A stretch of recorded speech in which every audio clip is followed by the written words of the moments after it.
WarGames was anticlimactic. Overall, I thought the show was enjoyable. I did have a good time with it. Once again, we have our 4-match card. Triple H recently has liked doing these smaller match cards, which I prefer. Reminds me more about those or of those like takeover days, kind of with those small match cards, but you give everything ample time, which everything tonight did get ample time. Unfortunately, I think, which you've probably been hearing on the internet, the main event of tonight just had one of the probably worst finishes we've seen to a pay-per-view in a long time, just extremely anticlimactic. We'll get into that later. First, I kind of want to start off with like the top of the card. The women's WarGames match was excellent in my opinion. Do I think it was probably the best in general? I'll say right now, I think both WarGames matches were kind of lackluster, I think, compared to past years, just in terms of, I think, spot to spot spectacle. I think in former years, we've had a lot more crazier spots, and I think especially with kind of like, with the Bronson injury that happened last time and a lot of the injuries that do kind of happen going into these matches, I'm kind of happier, even though as a fan, I think like, seeing stuff like blood and guts, especially so closely to this, there is going to be that comparison there. But I do think storyline wise, in this women's WarGames match, we actually got a lot more to chew on. And I was thoroughly sports entertained by the interactions between everybody and the swagger everybody had in this match. I do like the lack of shark cages. Actually, I did think that was a great kind of mechanic or use when they were using it before, when you had like those dynamic angles of like, the people coming out of the shark cages and everyone just like in there anticipating trying to get in, and the drama of who gets to go in, right?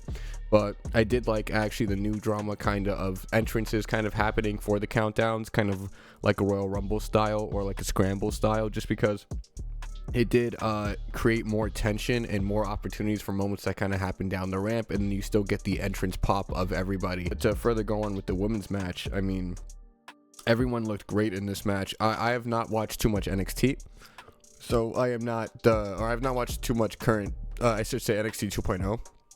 So Lash Legend, this was like a first real look at her for me, besides that Royal Rumble appearance that she had, and holy crap, she can go, man.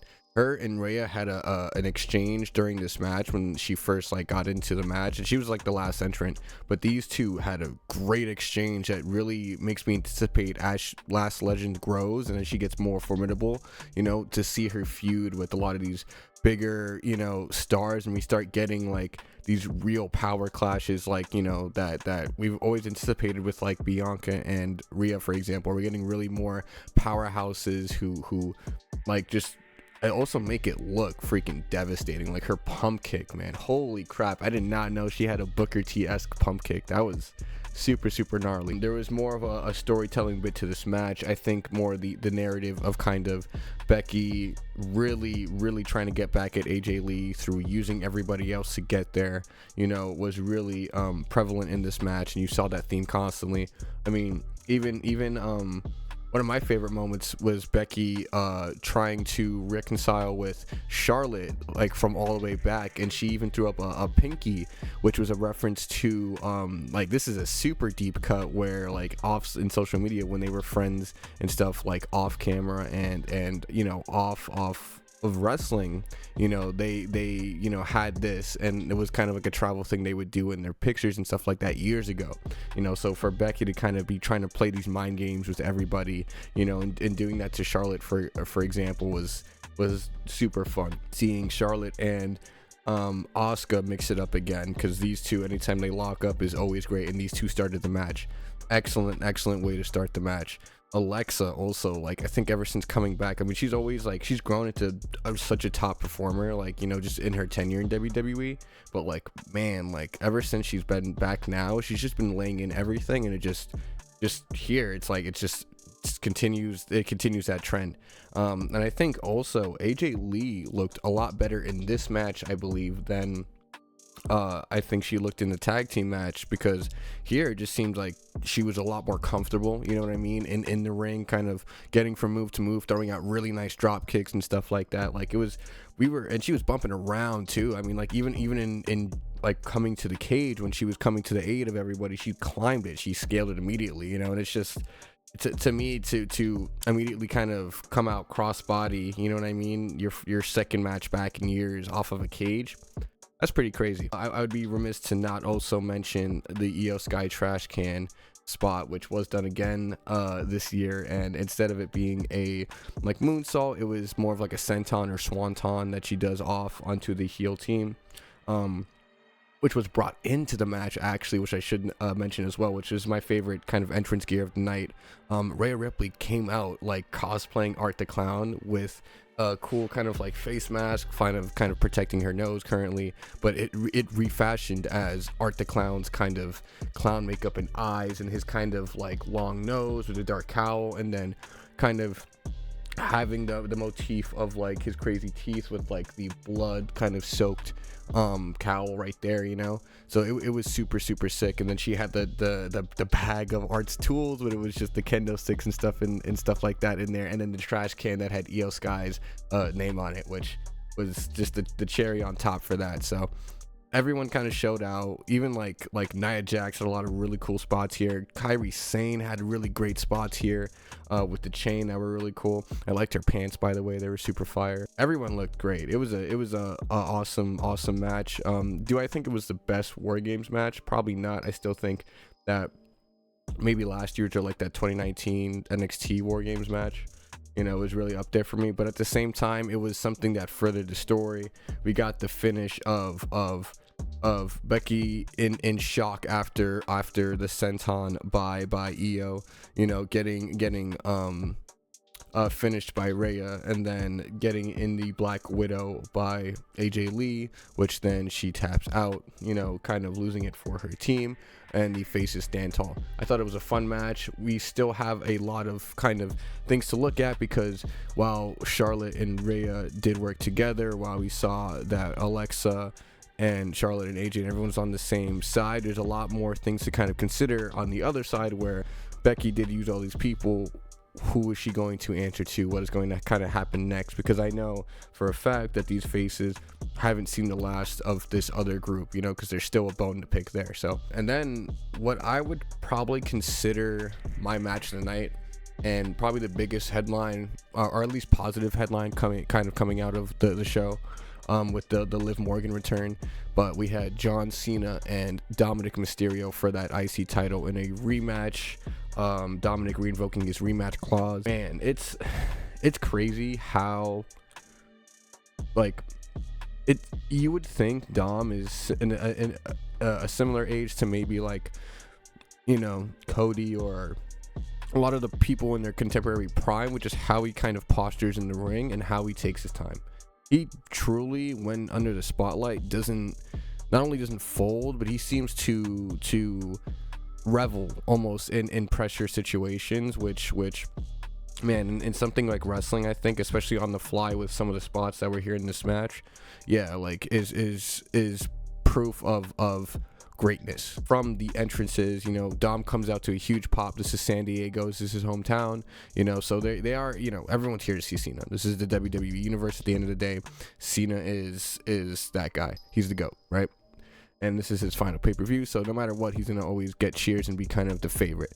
But Dom, man, and in this run recently, you know, besides AJ Styles, really, Dom is the only one who's been getting adverse opposite reactions to Cena, and it's not just people being enamored with Cena in the ring. They want to see specifically Cena and Dominic go at it because of what that how interesting that is and the implications and how exciting that could be. This match, you had Roxanne and Raquel come out with Dominic. He comes out in his first entrance, has the mask and everything, and they all look super badass. It's super dope. Crowd is roaring for them, then starts to boo them as they anticipate Cena coming out. Cena draws it out, comes out, huge pop, you know, just endures the fans, goes in, you know, we're getting the big fight feel here, basically, you know, that big world title match, John, is kind of out, you know, so you're about to get a banger from the beginning. You know, there's constant Dom just trying to use any tactics he can to kind of get an upper hand.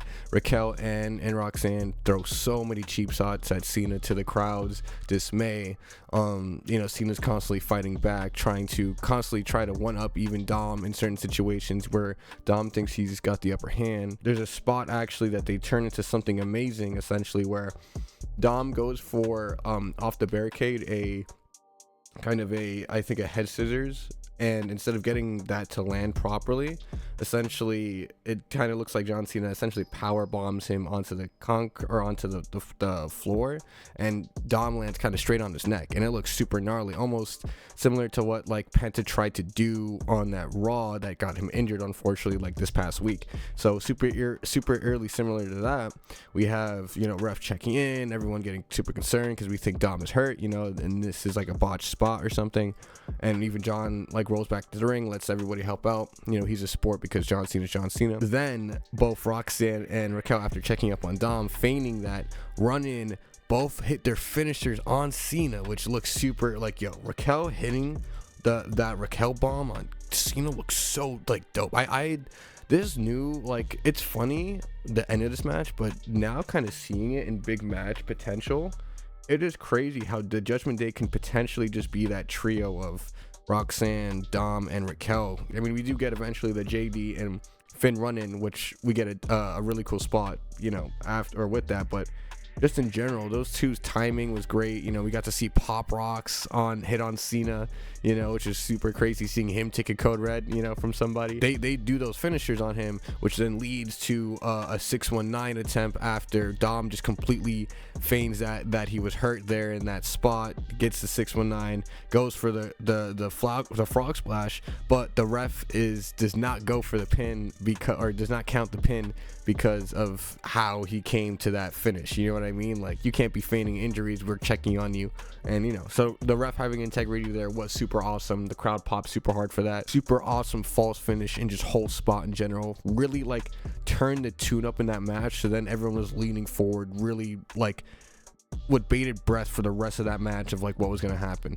You know, and then, like, what I was saying earlier, we had the Finn and JD run-ins where these two are perfect for a double AA, you know what I mean? Kind of slightly smaller guys, so it's perfect. Makes Cena look freaking like, you know, like Super Cena, you know, and he effortlessly feels like pulls off that AA. It lands super crunchy. They both kind of land on each other perfect too. It was super well done. Good job on those two for taking it that way. And then down in that final stretch, you know, where refs are getting knocked back, you know, Cena is trying to go for a finish. False finishes are being exchanged back and forth. We really don't know who's going to win this. It's just an amazing match.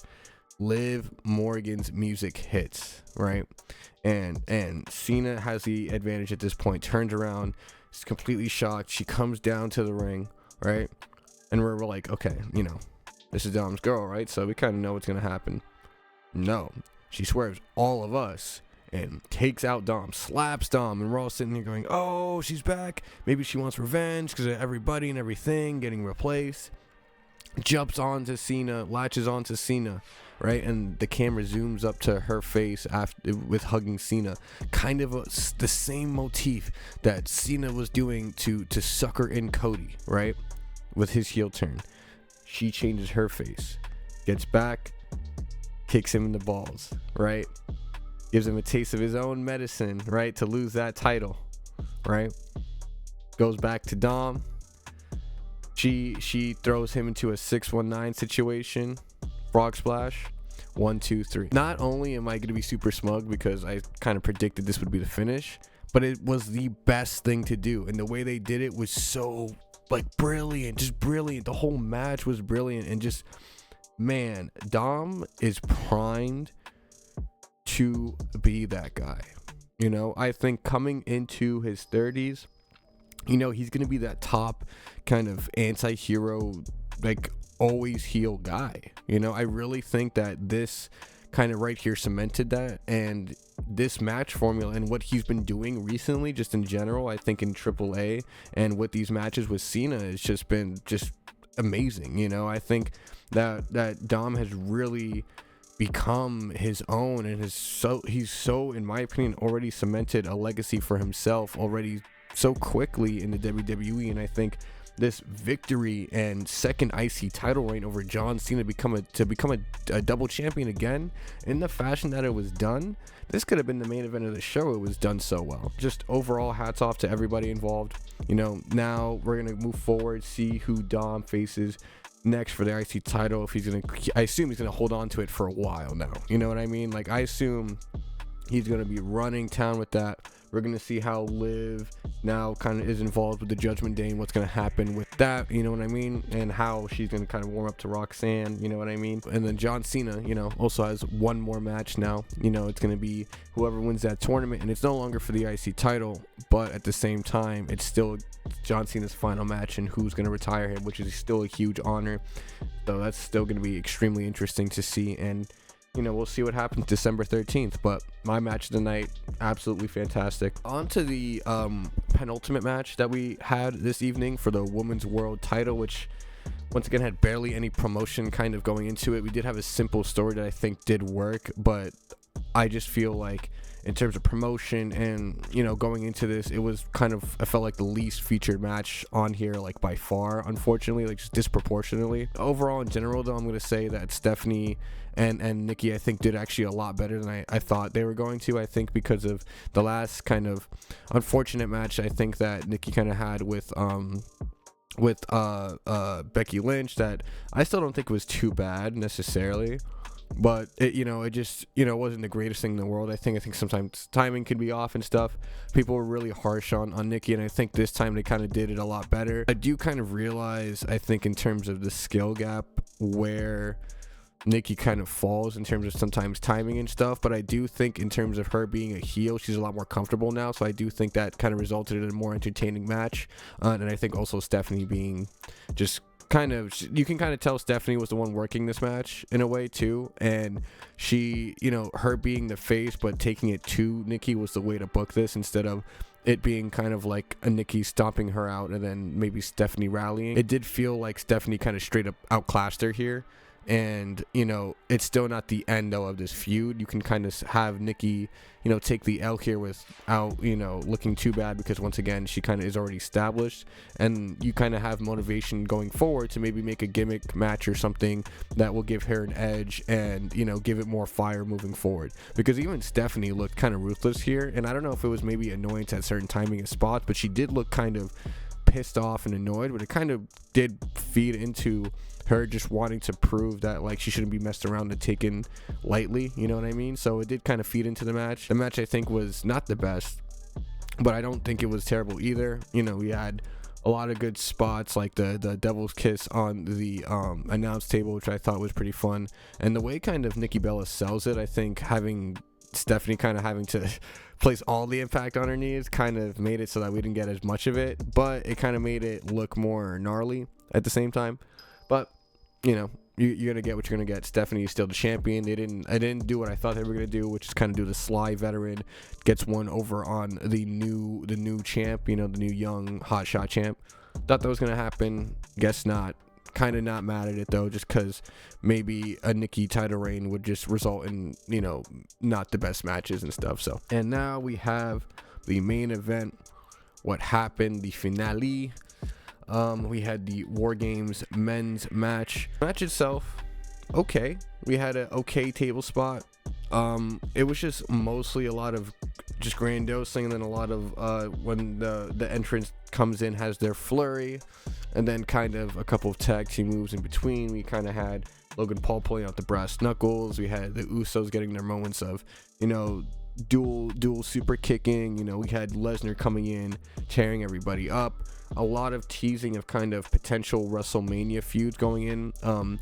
Potential Reigns and Lesnar kind of stuff when they were kind of posturing each other. When Reigns was coming in to go into the War Games, I think it was really cool that Brock essentially met him outside. He was like, all right, let's go. I'm coming out to meet you. And I think that smoke is fire. I like that type of thing happening in a War Games match. It's a cool idea. But overall, there wasn't really too much that was extremely memorable. We got a lot of tsunamis from Reed. He did not jump off the cage this time, which I'm glad he did not, because we do not need him breaking an ankle or a wrist or something landing again. Overall, like, it just really felt anticlimactic, and it's because in this finish we have a masked person, obviously not Seth Rollins in stature, but I assume it's supposed to be, come in masked, not reveal themselves, hit CM Punk with a low blow, and then a curb stomp for Braun to then get the pin to end the match.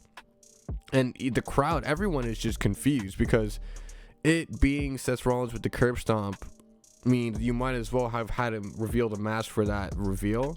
But obviously he wasn't, because the man just then left the ring and, Braun got the pin.